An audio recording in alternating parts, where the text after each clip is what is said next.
She left on a Thursday. No farewell to the pack. No formal letter to the council. No message to the friends she had made in 2 years of living in Veldran, working quietly in the healing house, being useful in the specific, undemanding way of someone who had decided that useful was the most honest thing they could be.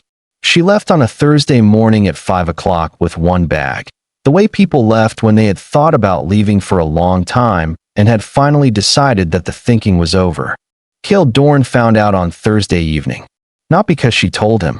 She did not tell him.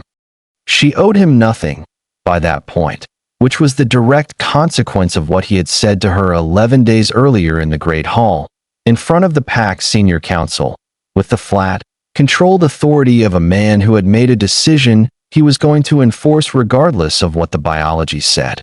He found out because Faye came to his office. Faye, the head healer. The woman who had known Mara Coll since her first day in Veldran. The woman who had been, by every account, the closest thing to family that Mara had found in 2 years of living in a pack that was not her own. Faye came to his office and she put a letter on his desk, and she stood in front of him with the specific, compressed expression of someone who has been holding something in until the right moment and has decided that the right moment is now, before another day passes. She's gone, Faye said. Cael looked at the letter. Since when? He said. This morning, Faye said. 5 o'clock. He looked at the letter. It was not addressed to him. It was addressed to Faye. She left you a letter, he said. Yes, Faye said. Not me. No, Faye said. Not you. He was very still. What does it say? He said. It says goodbye, Faye said. It says thank you. It says she is sorry for any disruption her absence causes, and that her patient files are updated and organized, and that the compound inventory is complete. That's all, he said. Faye looked at him. That's all she felt she owed anyone, Faye said.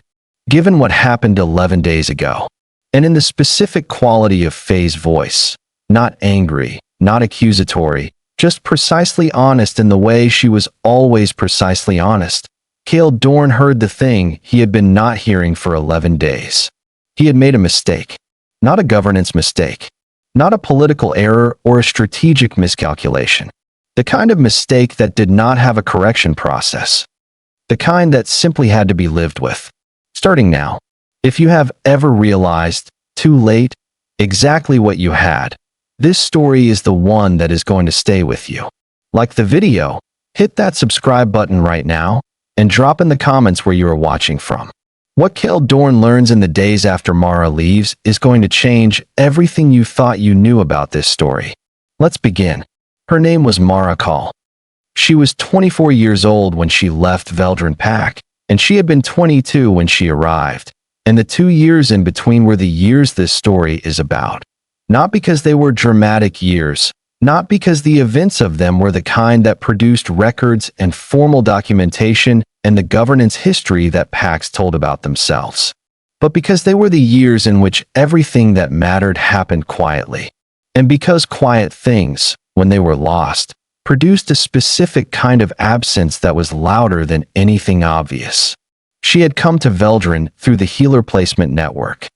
She was a qualified secondary healer, not yet fully credentialed for independent practice, still in the apprenticeship phase that required the supervised experience of working under a head healer in an active pack setting.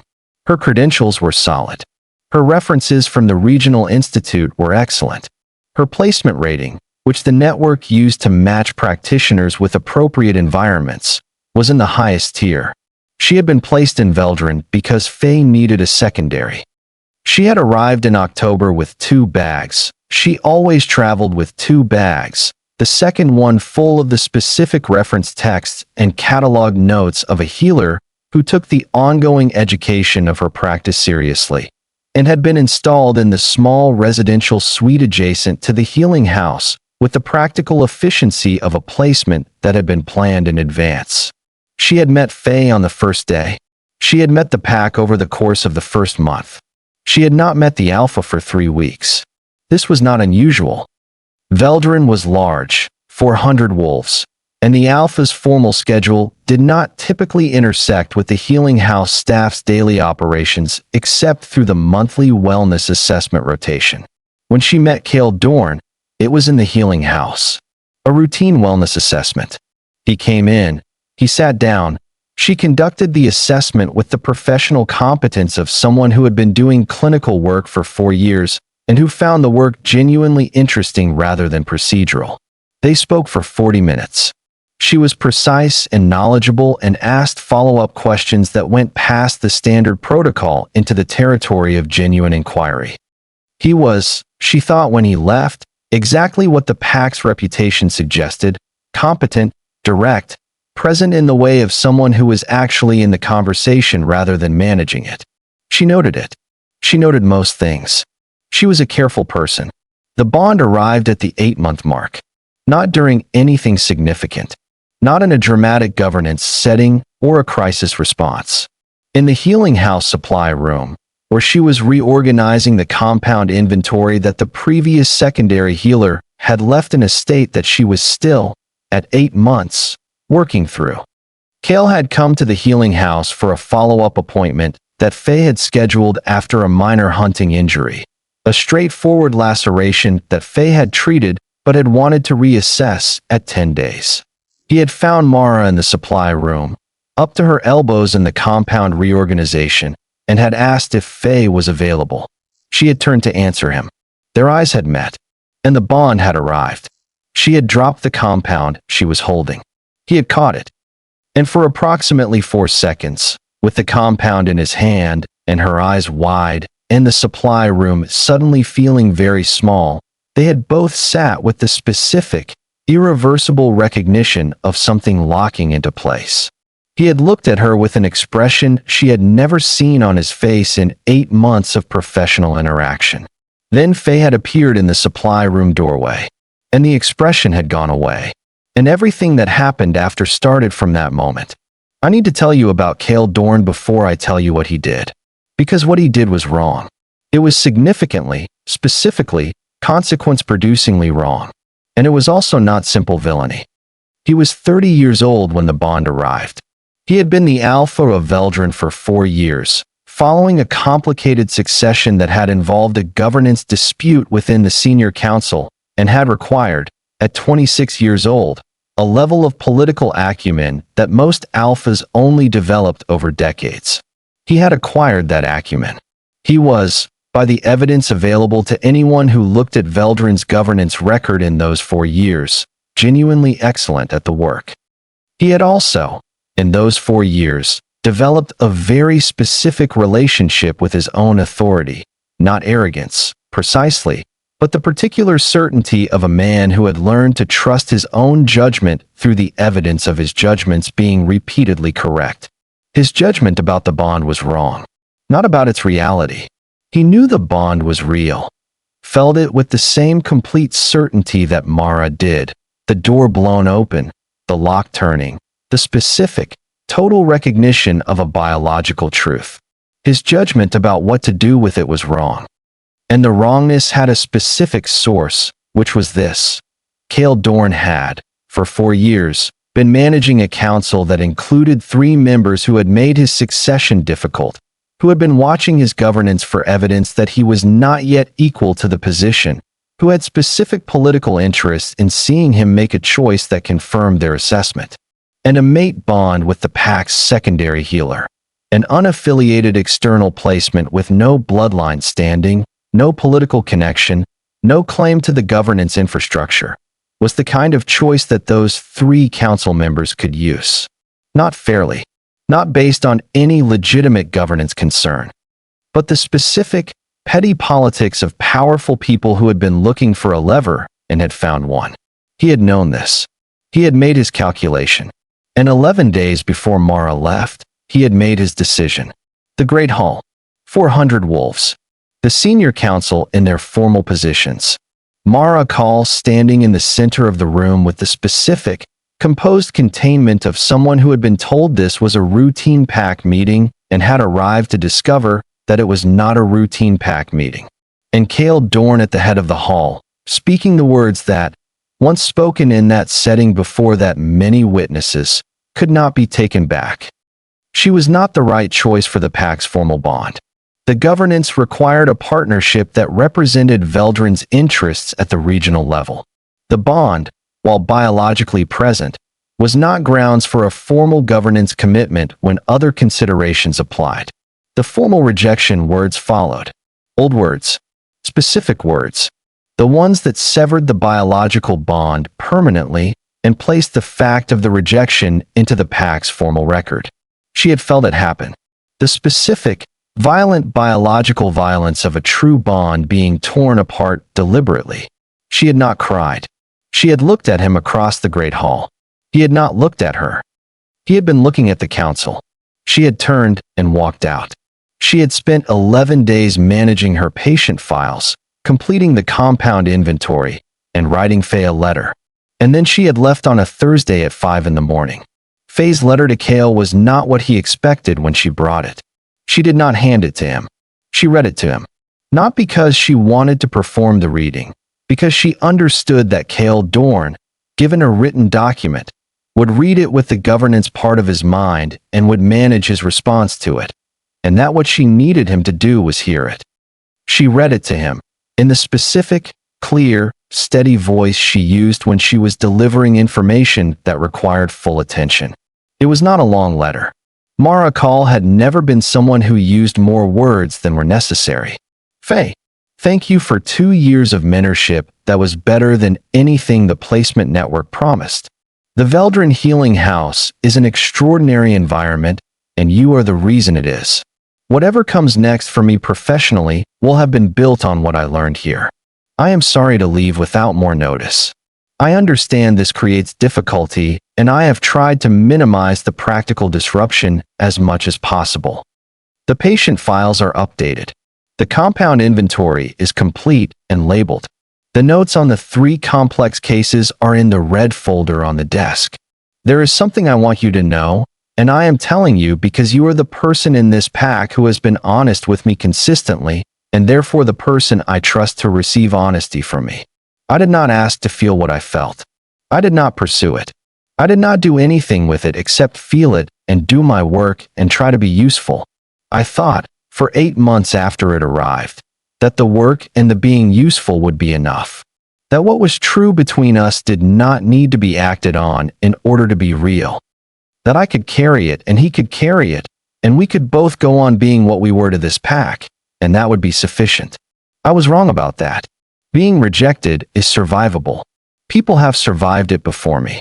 Being rejected in front of 400 witnesses, publicly, for reasons that were not about me, but about what I represented to certain council members' political calculations, I did not understand, until that morning, how much of my sense of safety in Veldran had been built on the quiet, private reality of something that was real, even unacknowledged, even unspoken. When that was publicly severed, the safety went with it. I cannot stay in a place where I am not safe. So I am going. Please tell anyone who asks that I left because of a professional opportunity. You do not owe them the truth. I am giving the truth to you because you have earned it. Take care of the red folder. With love, Mara. Faye finished reading. The study was very quiet. Coll was looking at his desk.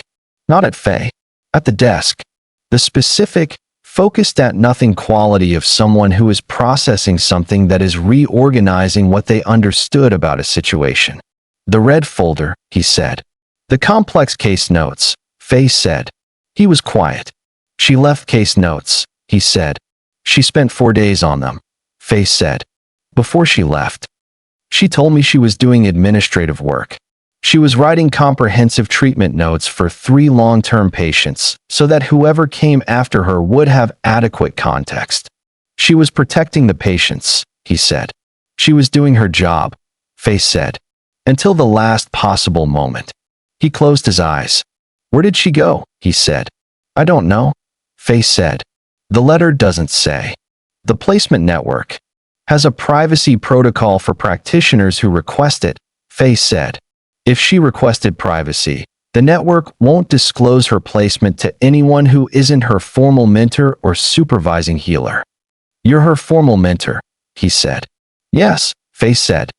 I am. And, he said. Faye was quiet for a long moment. I am not going to disclose her location to you, she said. She left because she did not feel safe here. If she wanted you to know where she was going, she would have told you. He was very still. Faye. Cael, she said. I have worked with you for 4 years. You are a good alpha and you have made many good decisions. This was not one of them. I know that, he said. Do you? She said. Because in my experience, people who know they have made a mistake investigate what produced the mistake. Not immediately, but they look at it. He said nothing. You said she was not the right choice because the council would use the bond as leverage, she said. You made a calculation based on political risk. Yes, he said. And you severed a true bond, she said. In front of 400 people. A bond that the moon goddess had designated. You used the formal rejection words, which cannot be unsaid, which are now in the Pack's permanent record. Yes, he said. For a political calculation, she said. Yes, he said. Was the calculation correct? She said. He was quiet. The 3 council members, he said slowly. They were satisfied by the rejection. They have not raised the issue since. They have not raised it to you, Faye said. They have been discussing it among themselves for 11 days. I have not been attempting to gather this information. It has arrived through the ordinary ambient of a large Pack community. The discussion they are having is not the one you anticipated. He looked at her. What discussion are they having, he said. The one about an alpha who severed a true bond for political reasons, she said. The one that says what kind of governance do you have if the alpha's personal choices are governed by council politics. He was very still. They're using it the other way, he said. Yes, she said. The rejection was supposed to neutralize their leverage, he said. Instead it demonstrated, Faye said carefully, that the leverage works. That the council can influence the alpha's personal decisions by applying political pressure. That is not a demonstration of strength. It is a demonstration of exactly the kind of weakness they were hoping to find. He closed his eyes again. I made the wrong calculation, he said. On several levels, Faye said. He was quiet for a long time. Where did she go? He said. I won't tell you. Faye said. I've told you that. Then what am I supposed to do? He said. Faye looked at him. I don't know, she said. That's your problem to solve. Not mine, and not hers. She picked up Mara's letter. She walked to the door. The compound inventory she completed, she said, without turning around, is the most thorough inventory the healing house has had in the 12 years I've been here. I wanted you to know that. She did it in 4 days after what you did to her, because the patients mattered and the next healer was going to need it. She left. Cael sat in his study for 2 hours. Not working. Not managing anything. Simply sitting with the specific, focused discomfort of a man who had made a calculation that was wrong on every level he had used to make it. The politics, wrong. The rejection had demonstrated susceptibility rather than independence. The governance, wrong.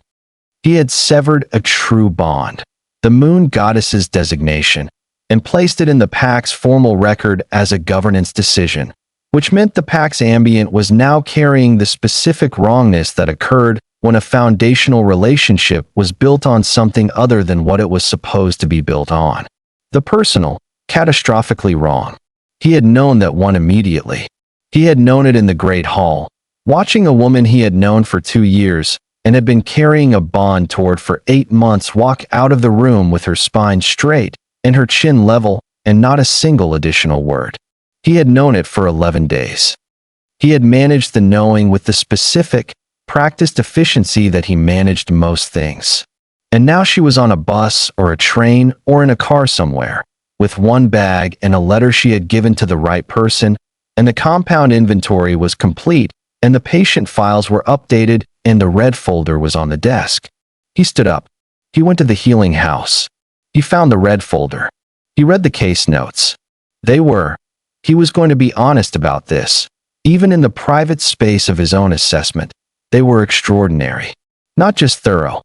The kind of clinical documentation that contained the full history and the current status and the reasoning and the alternative considerations, all organized in the specific way of someone who had not only understood the cases deeply, but had understood what the person who came after would need to understand them.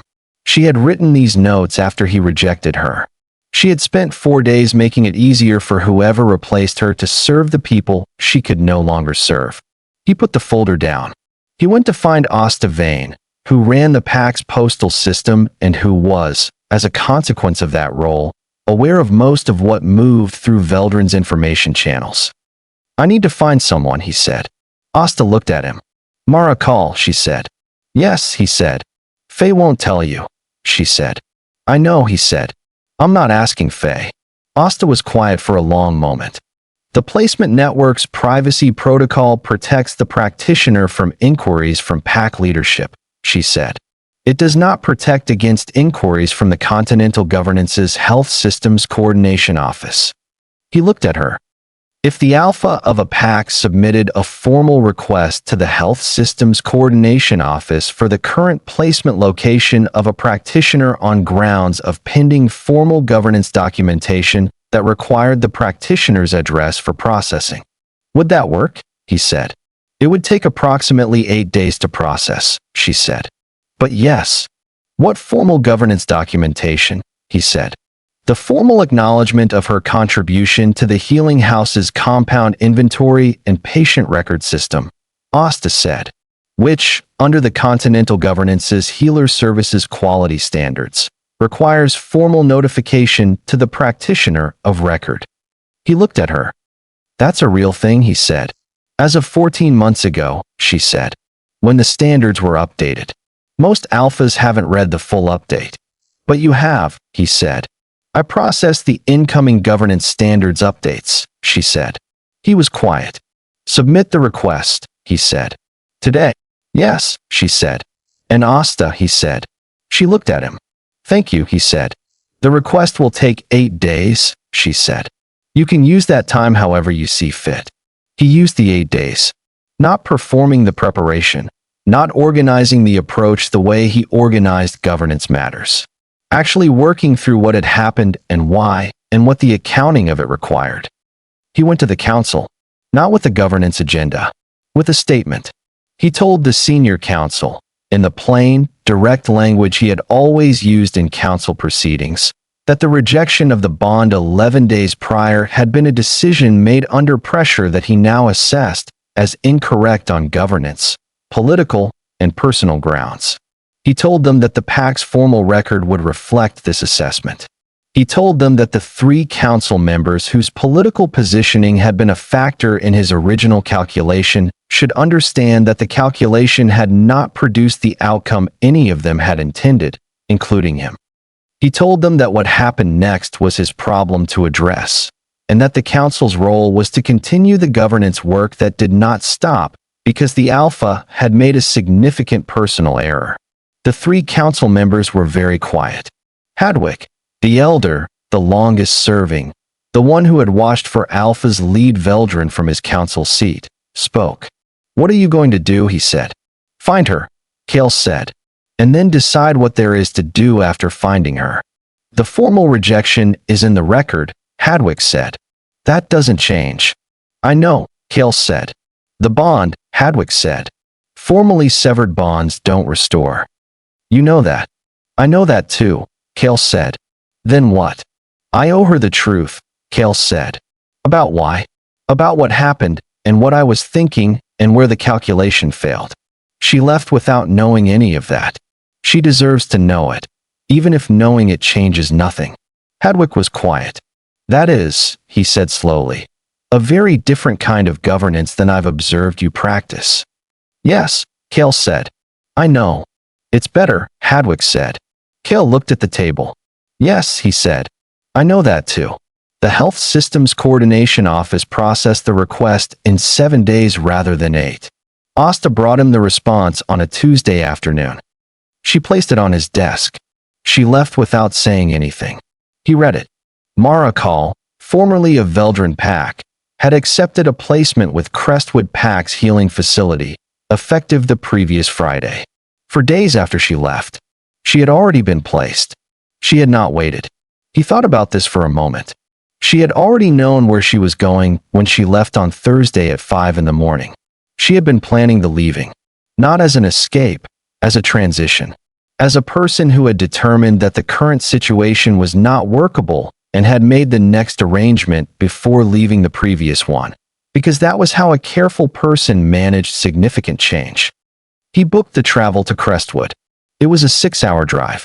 He drove it himself, without a security escort or a governance representative or any of the official apparatus that typically accompanied an Alpha's travel outside his territory.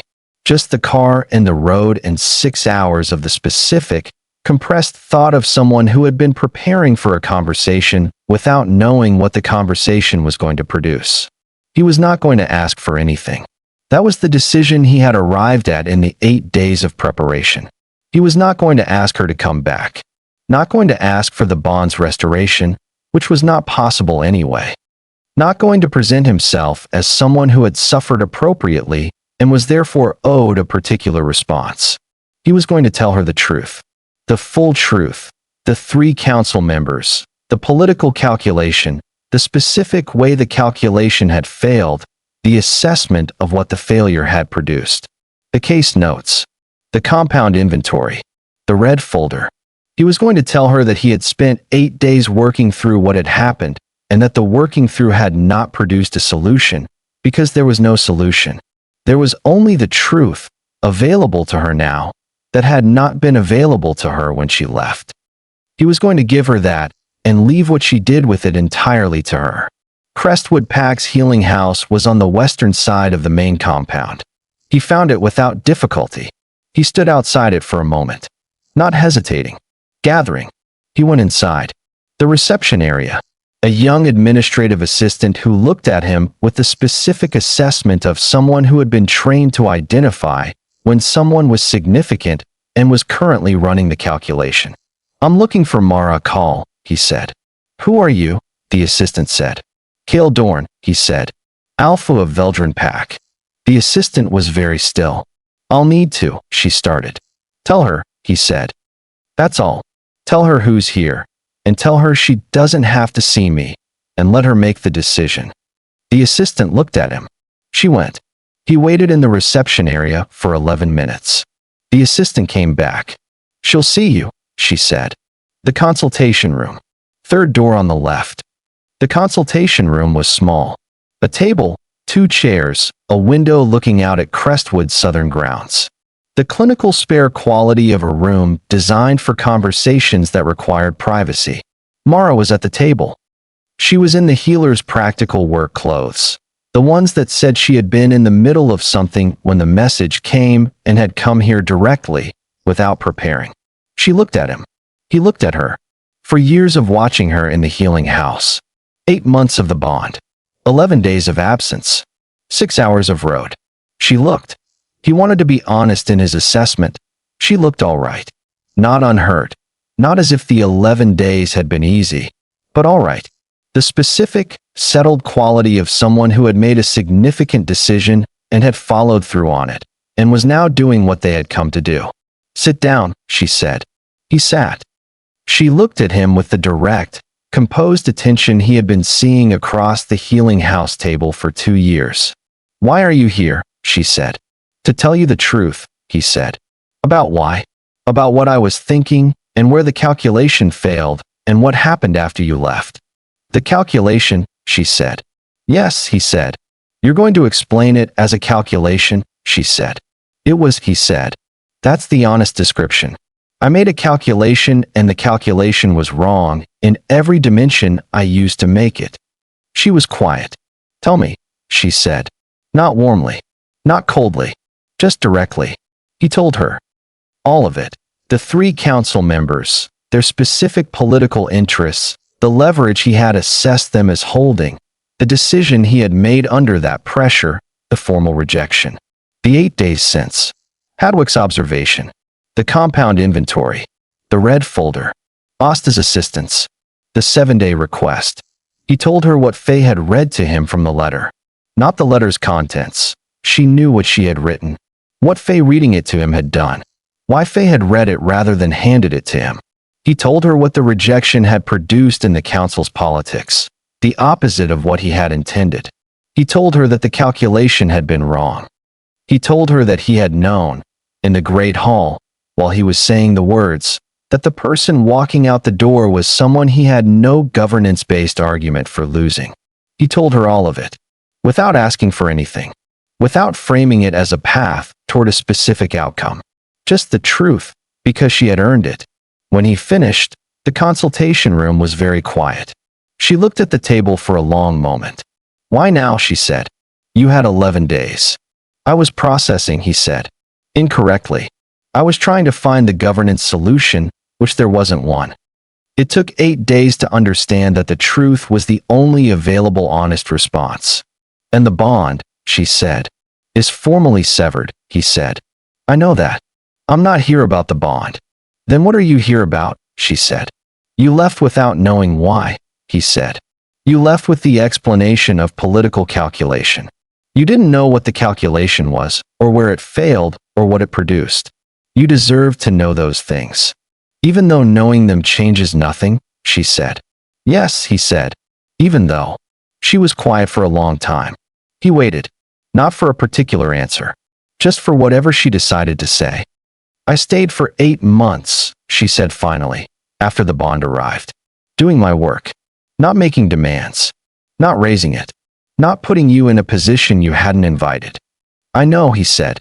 "Because I understood," she said, "that it was complicated.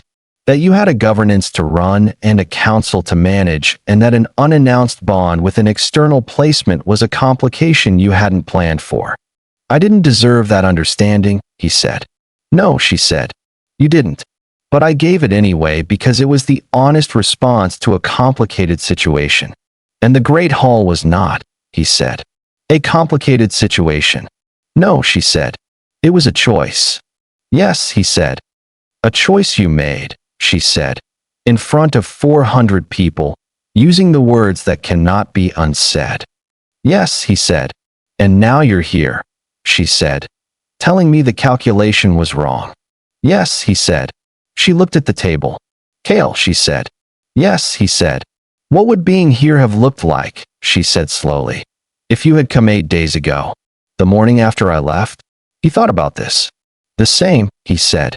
"Minus 8 days of preparation. Would the preparation have changed anything?" she said. "The honesty was always available," he said. "The preparation was just the time it took to stop looking for a governance solution and understand that the honest response was the only one." She was quiet. "I'm not going back to Veldran," she said. "I know," he said. "I have a placement here," she said. "I start properly next week. Crestwood needed a secondary healer, and they didn't ask me to justify my reasons for leaving my previous placement." "That's good," he said. "Crestwood's healing house is well regarded." She looked at him. "Why are you being like this?" she said. "Like what?" he said. "Not asking for anything," she said. "Most people who drive 6 hours come with a request attached." "I told you what I came for," he said. "The truth. That's the entire purpose." She held his gaze. "And if I said," she said carefully, "that the truth was insufficient? That 6 hours of road and a governance assessment of what went wrong was not the same as not making the choice in the first place." "Then you would be right," he said. "And I would get in the car and drive 6 hours back." She was very still. "You would just leave," she said. "You didn't ask for more than the truth," he said. "I'm not going to offer more than you asked for." She looked at the window. Crestwood's southern grounds. Different from Veldran's grounds. Different light, different trees, different quality of space. A new place she was building in. "There's a thing," she said slowly, "that the old healer texts say about healing relationships." He waited. "They say the most important moment in a healing relationship is not when the healer does the thing that helps," she said. "It's what happens after. Whether the person who was helped chooses to return, whether they trust the healer again, or whether they find someone new." "And," he said, "and the texts say the only honest response a healer can have to that choice is to respect it," she said. "If they return, you take care of them. If they choose someone else, You acknowledged that the relationship served its purpose and let them go. He was quiet. You're not the healer in this metaphor, he said. No, she said. I'm the patient who made a choice that damaged the trust, he said. Yes, she said. He looked at the table. And where does that leave us? He said. She was quiet for a long time. You drove 6 hours to give me the truth, she said. Without asking for anything. Without a governance rationale, or a political framework, or a calculation about what the outcome might be. Yes, he said. That is, she said, the most ungoverned thing I have ever watched you do. He held her gaze. It is, he said. Is it the first time? She said. In 4 years, he said, yes. Largely. She was quiet. Then, with the specific, measured quality of someone who was making a decision and was going to be honest about it. The bond is gone, she said. Formally severed. That's the record. Yes, he said. What people do without a bond, she said, is different from what the bond produces. It's slower. It requires the actual work of knowing someone rather than the biological certainty of the designation. Yes, he said. I'm aware of how it works. And you're 30 years old, she said. You've had the bond in your awareness for 8 months, and it's now formally severed, and you have a pack to run. Yes, he said. And I have a new placement, she said. And I am not a political asset or a governance consideration. I am a secondary healer doing my work in Crestwood. Yes, he said. So, she said. What are you actually proposing? He looked at her. Nothing formal, he said. Nothing that requires a decision today. I am proposing that I tell you the truth, which I have done, and that I ask whether you would be willing to have a conversation. Not today. Today I am going to get in the car and drive 6 hours back. But eventually. When you have had time with the truth. A conversation, she said. About whether what is true between us, he said, has any path forward that doesn't require the bond. Whether the person I am, independent of the governance and the calculations, is someone you would consider worth knowing. She was very still. You understand, she said, that you forfeited significant trust in that great hall. Yes, he said, and that trust, once forfeited, is rebuilt through evidence rather than intention. Yes, he said, and that evidence takes time. Yes, he said, and that I am in Crestwood, she said, and you are in Veldran, and those are 6 hours apart. Yes, he said. She looked at him. When you say eventually, she said, how eventually? When you're ready, he said. Not before. On your terms, in your time, in whatever setting you choose. She was quiet for a long moment. I have every Tuesday afternoon off, she said. The placement schedule gives me afternoons on Tuesdays for continuing education. He looked at her. I'll be here Tuesday, he said. Whatever Tuesday you decide. I'll let you know, she said. He stood up. Thank you, he said. For seeing me. Thank you, she said. For coming without asking. He went to the door. He stopped. The red folder, he said. The case notes. Whoever comes after you at Veldran is going to manage better because of them. She was quiet. I know, she said. That was the point. He left. He drove 6 hours back. He did not call or send a message. He waited. She contacted him on the following Thursday. Not Tuesday, Thursday. Not to arrange a meeting. To send a question about a governance cross-reference in the Continental Health records that she was using for a research project, and that had a Veldran-specific variant she could not find in the General Archive. He answered the question.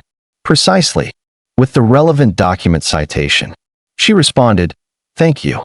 He responded, of course. That was the beginning. The conversation happened on the 3rd Tuesday of the following month. Not at Crestwood. At a neutral point. A town halfway between the two packs, where neither of them had governance, standing, or social history, or any dimension of complexity beyond two people meeting for the first time in full honesty. They sat at a table in the corner of a small restaurant that had the specific, quiet quality of a place that did not expect its patrons to be interesting. He was exactly who she had found him to be in 2 years of professional proximity. Direct. Precise. With the dry, contained humor that appeared when something was genuinely absurd. She was exactly who he had watched for 2 years. Careful, thorough, honest in the specific way that required no audience. They talked for 3 hours. About the cases she was managing in Crestwood. About the governance implications of the updated continental standards that Asta had briefed him on. About a historical archive question she had been working through that had an unexpected governance dimension. About the Great Hall. That was the hardest part. Not because he was not honest about it. He was, fully and without management, but because honesty about it did not resolve it. The record was what it was. The bond was what it was. What was true between them was neither of those things. It was the slower, harder, evidence-based work of two people finding out who the other person was. They did that work. On the 3rd Tuesday, and the 4th and the 6th. On a Saturday, once, when a governance matter she had questions about was time-sensitive, and he drove to Crestwood, and they spent 4 hours in the Healing House library going through the relevant documentation.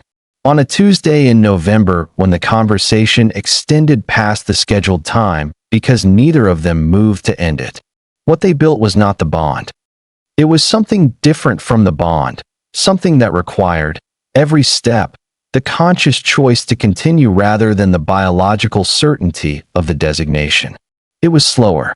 It was also, as Mara had suggested in the consultation room on the day he drove 6 hours, different in a way that the bond alone could not have produced. Because it was chosen. Every Tuesday, chosen. Every honest conversation, chosen. Every time he said the thing that was difficult to say rather than the governance version of it, chosen.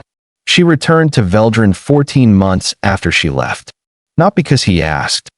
Because Crestwood's placement had concluded, and the Veldran Healing House had a position, and the position was where she was qualified to be. She applied through the formal placement network. Faye, who had been her formal mentor, and who still was, received the application. She brought it to Coll. He looked at it. "This is a placement decision," he said. "Not my decision." "Technically," Faye said. "Is she qualified for the position?" he said. "More than qualified," Faye said. "Then the placement decision is straightforward," he said. Faye looked at him. "You understand," she said, "that if you hire her and the council can observe," he said, "that the head healer has made a qualified placement decision based on professional merit. If they have a governance objection to that decision, I would be very interested to hear it." Faye was quiet. "Yes," she said. "You would." She processed the placement. Mara Coll returned to Veldran on a Monday in December. Not a Thursday this time. She arrived with 2 bags and the specific, settled quality of someone who was not starting over, but continuing, building on what had been built rather than beginning from nothing. She went to the Healing House. She found the red folder exactly where she had left it. She found a new folder beside it, in Coll's handwriting, labeled, "Cases January through November, for your review." She opened it. 14 months of patient updates for the 3 complex cases she had written notes on when she left. He had been maintaining them. Not formally. Faye had been the treating healer. But the supplementary notes, the documentation of small changes and responses, and the things that would matter for continuity of care, in his handwriting, organized in the same system she had used. She closed the folder. She put both folders in the appropriate file location. She went to find Faye. "The cases," she said. "He kept notes," Faye said. "Yes," she said. "Since January," Faye said. "He asked me, after you left, what format you had used and what the protocol was. I showed him. He said he would maintain the supplementary documentation until you came back." "He was certain I was coming back?" she said. "No," Faye said. "He was certain the cases mattered, and someone should maintain the notes. Whether it was you or someone else who used them." Mara was quiet. "That is," she said, "an extremely ungoverned thing to spend 14 months doing." "Yes," Faye said. "I thought so too. There is something I understand now about the word gone that I did not understand before this story." When Faye told Coll that Mara was gone, the word carried the weight that gone carries when it seems final, when the person has left and taken everything that mattered about their presence and left only the evidence of their absence behind. But gone is not always permanent. It is sometimes provisional. It is sometimes the specific, necessary thing that happens when someone is in a situation that is not safe and needs to go somewhere that is before they can assess whether the original situation can become something different. Mara went. She did not go forever.